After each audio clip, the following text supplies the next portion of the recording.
Hello mga guys, nag-travel po ang iyong abang lingkod. Ayan po guys, naka-bus po ako dyan.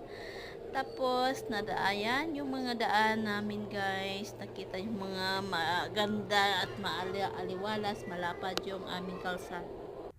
Hindi na masyadong maraming sasakyan kasi hindi rush hour po. Ayan, maraming nakapark na mga sakyan sa gilid-gilid lang.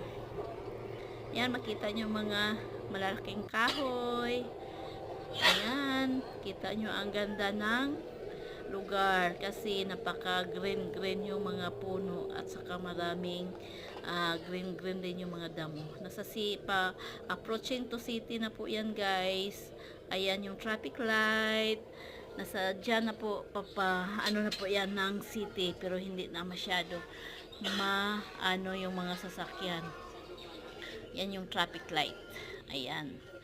At doon yung 7-Eleven. Ayan, sa unahan na yan is yung opisina ng mga government worker. Nandyan po yung kanilang opisina dyan na nagtatrabaho yung mga government worker. Dyan, maganda po yung kanilang munisipyo. Nandyan po yung munisipyo ng Coronadal, Municipality of Coronadal. Ayan, building nila yan guys. Ayan, nakatatak yan ang I love Coronadal. Ayan, yan, yun, papasok na yan doon.